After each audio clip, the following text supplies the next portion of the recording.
What's up, guys? Sam here, and I'll be doing the free video for Friday, May 5th, 2023. So another week is in the books, and it's another one of those weeks that kind of opened and closed basically where it started. There was a good roller coaster from Monday to Thursday, well, Monday to Friday, but from where you started on Monday to where you ended up on Friday, basically the same place. So we just finished doing the premium video for the folks in the gold room. And the main question that I wanted to answer for myself while doing the video was whether it makes sense to start swing trading or not going into next week. This week, I kind of mentally committed to fully day trading from Monday to Friday, given the number of catalysts and the lack of alignment that I was seeing in the markets. And we had been advocating for more of a day trading strategy now for a couple of weeks in these videos. And so with you guys here on the YouTubes, what I'd like to do is just kind of a little bit of the same thing. Basically, the question that I want to answer with some of my friends here on the YouTube is, does it make sense to start swing trading next week, or should we continue to have more of a very short-term mindset until we get a little bit more clarity from other places? So I already have the answer to that question because we just did the premium video for the folks in the gold room, but let's see if we can answer it here together on YouTube. So let's do this. Let's start with the QQQ. Normally we look at SPY, but I just really want to boil this down to two things with you guys. I want to show you the best thing out there and not the worst thing out there, but maybe a little bit of a different point of view on something that looks pretty good. So let's start here with the good. The good is the QQQ.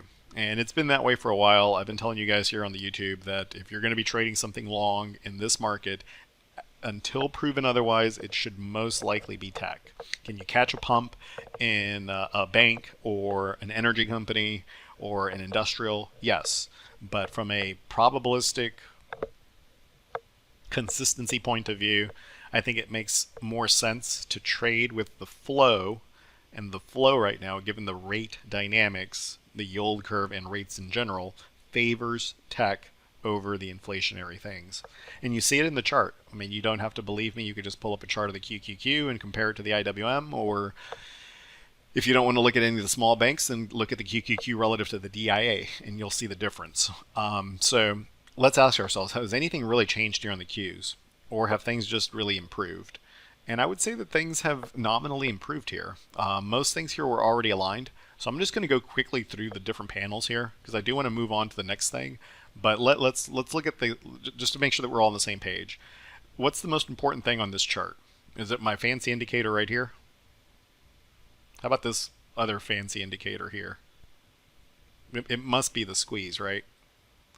It's actually none of these things. The most important thing on your chart, any chart, is always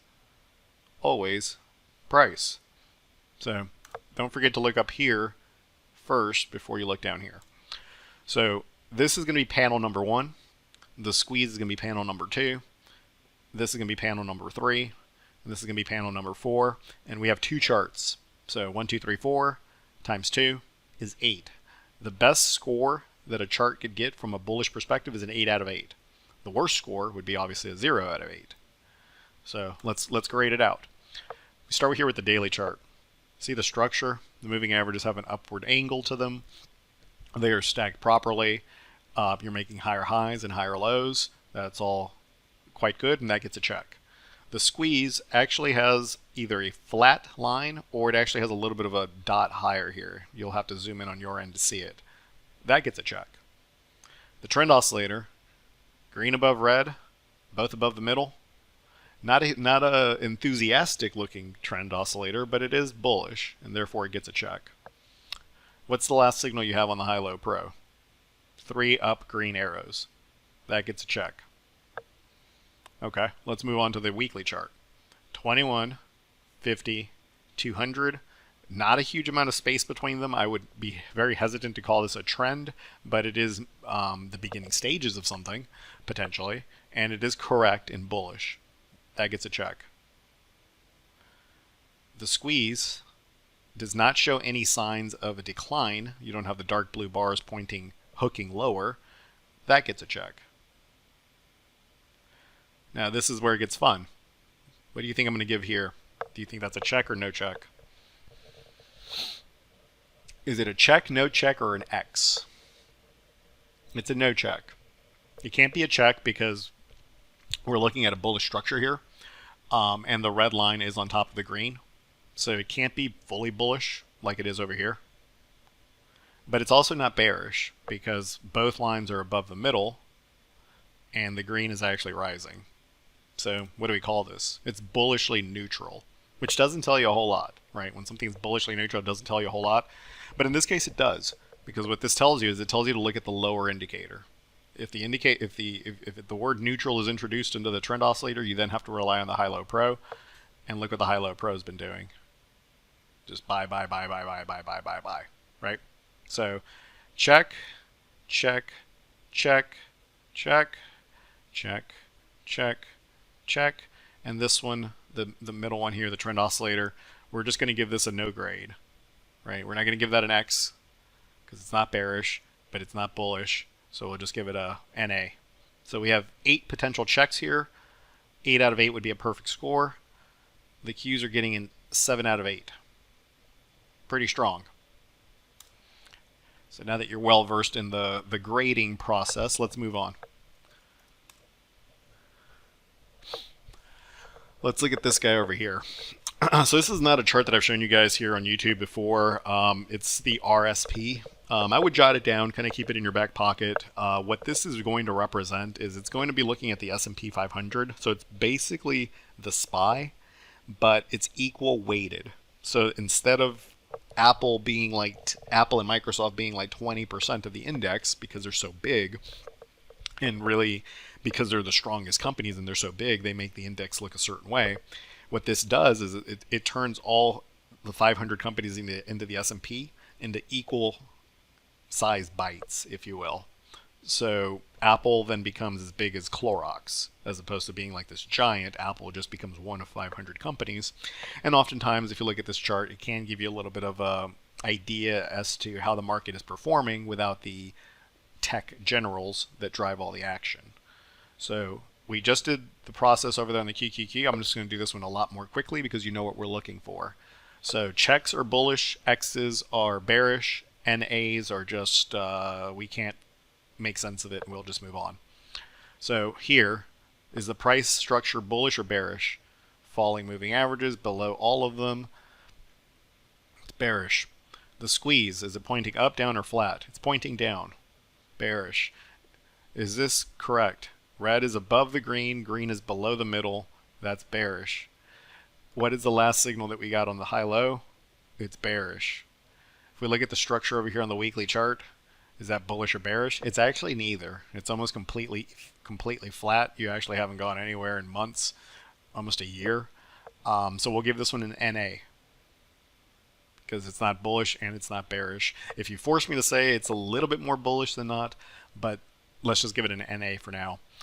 Is the squeeze bullish or bearish? You have 2 bars of declining momentum, 2 red bars here to the downside. Give it an X. Is this bullish or bearish? Well, it's going to be an NA as well because it's completely neutral. Why is it neutral? Red is on top of green, but they are both above 50, but the green line is falling.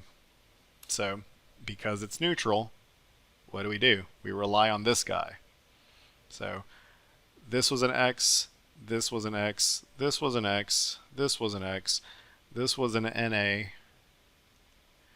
this was an X, this one's going to be an NA, and the high-low is actually in good standing here, not by much. I'll give it the check. So we have 1, 2, 3, 4, 5 X's. So -5.